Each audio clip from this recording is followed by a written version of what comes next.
فہم و خیال و عقل سے بالا ہے فاطمہ، رہتی علی کے گھر میں ہے اعلیٰ ہے فاطمہ، اور لوگوں نے دین سمجھ لیا ہے حسین کو، سچ ہے کہ تو نے دین کو پالا ہے فاطمہ۔ تمام تعریفیں اس خالق کائنات کے لیے جو انسانوں کو نیکی کی توفیق عطا کرتا ہے۔ درود ہو حضرت محمد مصطفیٰ صلی اللہ علیہ وآلہ وسلم کی ذات اقدس اور آپ کی آل پر، جن کی غلامی پہ ہم سب کو فخر ہے۔ ہر سال کی طرح اس سال بھی ڈسکا میں یوم عاشور عقیدت و احترام سے منایا گیا، اور ہر سال کی طرح اس سال بھی درویش ڈسکا، محسن ڈسکا، بانی و سرپرست اعلیٰ خلق محمدی فاؤنڈیشن الحاج بابا جی محمد خالد محمود مکی مدنی کی طرف سے لنگر حسینی کا وسیع انتظام کیا گیا۔ یوں تو اس درویش کے دسترخوان پورا سال ہی عوامی خدمت میں مصروف رہتے ہیں، مگر محرم الحرام کے مہینے میں خصوصی طور پر لنگر حسینی کا اہتمام کیا جاتا ہے۔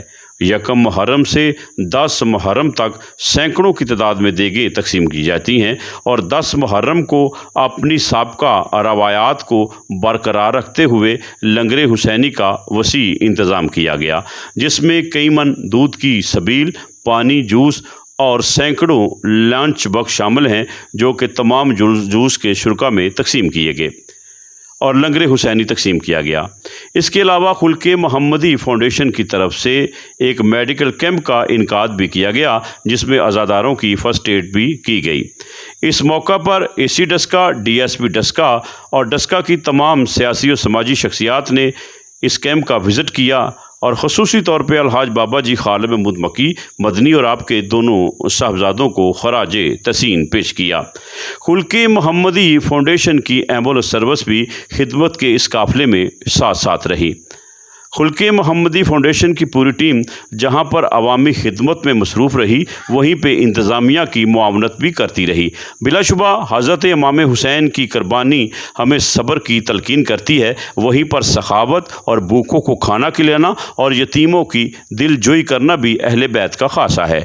اور بلا شبہ درویش ڈسکا الحاج بابا جی خالد محمود مکی مدنی کا عوامی خدمت کا یہ سلسلہ اہل بیت سے محبت کا بہترین اظہار ہے۔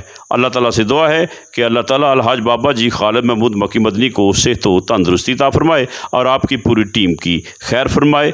نہ یزید کا وہ ستم رہا، نہ زیاد کی وہ رہی جفا، گر رہا تو نام حسین کا، جسے زندہ رکھتی ہے کربلا۔